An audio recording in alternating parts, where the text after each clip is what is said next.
Film खत्म होने के बाद थिएटर से बाहर निकलते हुए मेरे मुंह से सबसे पहले यही निकला, याश की toxic a fairy tale for grown ups. 4 साल बाद उनकी वापसी थी, बहुत एक्साइटमेंट थी, एक्शन, स्टाइल और उनका नया अंदाज देखने की उम्मीद थी। लेकिन फिल्म खत्म होने तक मेरे दिमाग में इन सब चीज़ों से ज़्यादा कुछ और रह गया। फिल्म देखते हुए कई ऐसे सीन्स आए जिन्होंने मुझे अनकंफर्टेबल कर दिया, खासकर वो सीन्स जहां महिलाओं को प्रेजेंट किया गया था।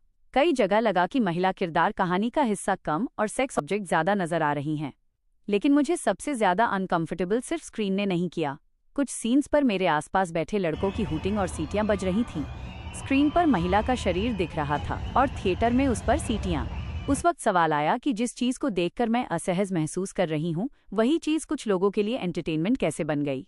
कहानी शुरू हुए 15 मिनट भी नहीं होते कि एक कार सीन आता है। राया एक अनजान लड़की के साथ इंटीमेट नजर आता है और इसी इंटीमेसी की रिदम को फिल्म एक बॉम्ब ब्लास्ट के सीन के साथ कनेक्ट करती है। यह फिल्म के डार्क और बोल्ड टोन को शुरू में ही एस्टैब्लिश कर देता है। लेकिन सवाल यहीं से शुरू होता है, क्या फीमेल सेक्सुअलिटी को इस तरह शॉक वैल्यू और विजुअल इम्पैक्ट के लिए इस्तेमाल करना जरूरी था? फर्स्ट हाफ में कियारा और याश का सीन फिल्म के सबसे अनकंफर्टेबल मोमेंट्स में से एक था। राया कियारा के किरदार संग इंटीमेट होना चाहता है लेकिन कॉन्सेंट नहीं है। कियारा का विरोध साफ है और आखिर में कलाई काट लेना उसके नो मीन्स नो को बेहद कठोर तरीके से सामने रखता है। जब महिला का नो इतना साफ है तो पुरुष की इच्छा को बार बार इतना बड़ा क्यों बनाया जाता है? सेकेंड हाफ में राया 10 लड़कियों के साथ इंटीमेट नजर आता है। यहाँ सेक्सुअलिटी सिर्फ कहानी का हिस्सा नहीं लगती, वो राया के कैरेक्टर को पावरफुल, डिजायरेबल और डोमिनेंट बनाने का विजुअल टूल बन जाती है। जितनी महिलाएं उसके आसपास, उतना ही उसका अल्फा इमेज मजबूत। और फिर आता है वो डायलॉग, जब तक सह पाओगी रह पाओगी। डायलॉग खत्म होते ही हॉल में सीटियां और हूटिंग शुरू हो जाती है। कुछ लड़कियां भी अपनी मुस्कुराहट रोक नहीं पाती। शायद उन्हें ये सिर्फ कूल डायलॉग लगा, लेकिन मेरे लिए यही सबसे अनकंफर्टेबल मोमेंट था। जिस बात पर सीटियां बज रही हैं, क्या वो असल में मेल डोमिनेंस को सेलिब्रेट नहीं कर रही? एक पुरुष का कंट्रोलिंग बिहेवियर, एक महिला को अपनी शर्तों पर स्वीकार करने का एटीट्यूड और उसे हीरो का स्वैग बनाकर पेश करना। शायद उस पल मुस्कुराती लड़कियों को भी अंदाजा नहीं था कि इसमें मेल डोमिनेटेड पेट्रियार्कल सोच की परछाई छिपी है। फिल्म के प्रमोशनल फेज में लेडीज और लेडीज जैसे कंटेंट पर सवाल उठे थे। अब फिल्म सामने है तो बहस और तेज होना स्वाभाविक है। सवाल ये नहीं है कि बोल्ड सीन्स क्यों हैं, सवाल ये है कि उन सीन्स में महिलाओं को किस नज़र से दिखाया गया है और पुरुष किरदार की बदतमीजी को किस तरह पेश किया गया है। याद कीजिए, कबीर सिंह, शाहिद कपूर का किरदार गुस्सैल था, वायलेंट था और अपनी गर्लफ्रेंड पर अधिकार जताता था।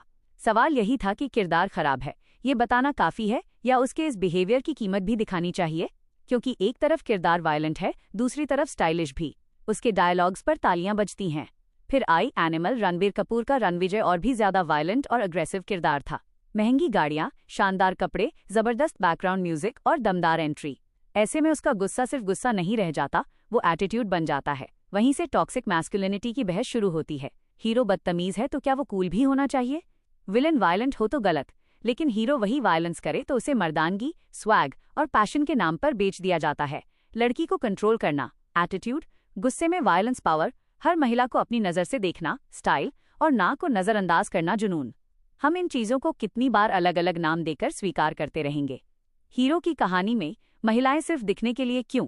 क्या पुरुष के ताकतवर होने के लिए महिलाओं पर हक जताना जरूरी है? कबीर सिंह में प्रीति का किरदार कबीर के डेवलपमेंट के लिए इस्तेमाल हुआ, एनिमल में भी यही बहस हुई और अब टॉक्सिक में भी। महिला किरदारों को मजबूत बनाने के लिए उन्हें अपनी कहानी क्यों नहीं दी जा सकती? मुद्दा बोल्डनेस वर्सेस संस्कार का नहीं है, मुद्दा रिप्रेजेंटेशन और रिस्पेक्ट का है। बोल्ड सीन से दिक्कत नहीं है, सवाल कैमरे की नज़र का है। क्या महिला एक किरदार है या सिर्फ एक ऐसा शरीर जिस पर दर्शक रिएक्शन दें? अगर स्क्रीन पर महिला को देखने की चीज़ बनाकर पेश किया जाए और थिएटर में सीटियां बजें, तो सिर्फ रिएक्शन पर नहीं, पर्दे पर बनाई गई इमेज पर सवाल उठना चाहिए।